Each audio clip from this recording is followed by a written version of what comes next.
magandang umaga po sa inyo mga ka-farmer. Let's go farming na po. 15th day na po ng ating mga alagang sisiw at patapos na po ito sa kanilang brooding stage. Ayan. Ito po yung setup nila kapag umaga. Kapag gabi po kasi ito binababa ko yung kortina na yan. Hanggang dito yan para makulong ko sila.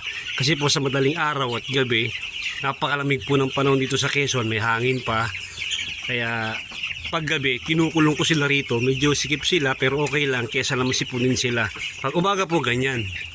Nakabukas to, di nakakapagpahangin po sila dito. Hahanap tayo ng paraan na hindi may stress yung ating mga alagang manok para di po sila magkasakit. Pagka manok po kasi na-stress, bumababa yung immune system nila, diyan posible na kumapit yung mga sakit. At saka kapag po kasi sobrang init sa gabi, sobrang init sa umaga, tanghali, pagdating naman sa gabi ay napakalamig, ang possibility rin po sila ay pwedeng sipunin. Pag sinipon po yan, lalo po pag mga 20 days na, mas mahirapan tayo kasi po kapag nasa 20 days na yung manok, magbibigay tayo ng antibiotic.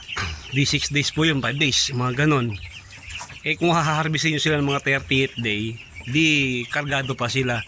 Dapat magbibigay tayo ng 1 week na para ma-discharge nila yung gamot na kanilang ininom.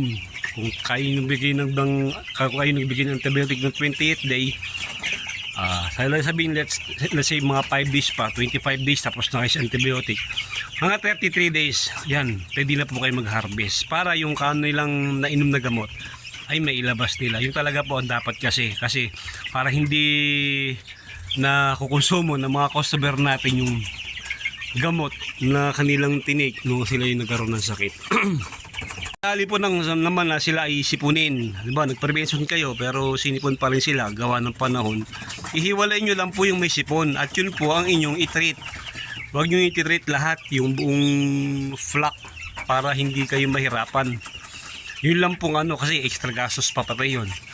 Yun lang may sipon ang inyong painumin ng antibiotic. Pero base din po sa aking experience, maski yung manok po ay sinipon tapos may prevention kayo, tuloy-tuloy pa rin po ang paglaki niyan. Hindi sila naiiwan. Basta yung tamang pakain at tamang painom pa rin bigay nyo sa kanila.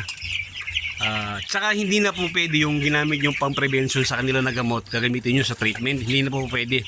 Maghanap na po kayo ng iba na panggamot sa sipon na hindi nyo ginamit noong kayo ay nag-prevention para po tumalab. Ayan. Ganito po sitwasyon nila kapag tanghali mainit, hiwa-hiwalay, takbuhan. Pero pag gabi po yan, ipon sila lahat dyan kasi medyo malamig ang panahon, mga nakayuk-yuk sila. Pero kumakain naman po sila pag gabi kasi pag sobrang lamig. Ang nakaupo na lang sila sa gilid. Hindi na sila kumakain, hindi sila umiinom. Kinakambukasan sila lano.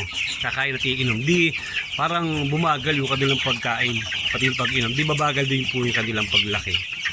Halagaan nyo lang po na laging merong tubig yung kanilang painom. Kasi kapag po yan ay naubos, let's say mga 3 oras nyo nakalimutan na lagyan, tapos naglagay uli kayo mga bandang alas 3 o alas 2 na napakainit, inuman po ng inuman yan hanggang sa mapapansin nyo basang-basa rin yung buong katawan.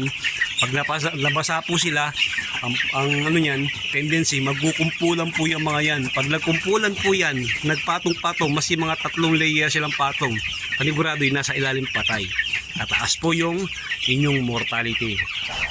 Kapag ganitong stage, dapat alalay tayo sa kanila.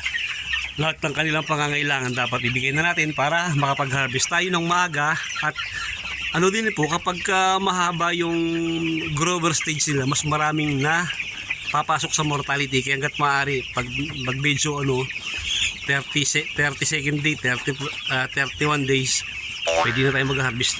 I-harvest nyo na kaysa madisgrasya pa. Maraming salamat po sa inyo mga ka-farmer. Paki-like naman po yung ating video. Maraming salamat po sa mga nagko-comment. Comment lang po kayo at hanggang sa makakaya ko, sasagutin ko yung mga tanong ninyo base din po sa aking experience. At kung talagang mahirap na yung sitwasyon ninyo, pwede tayong humingi ng advice sa ating mga kaibigan na nag-aalaga sa mga malalaking poultry para mabigyan kayo ng idea kung paano i-handle yung mga ganong problema. Maraming salamat po at happy farming po sa inyo lahat. Mabuhay po kayo.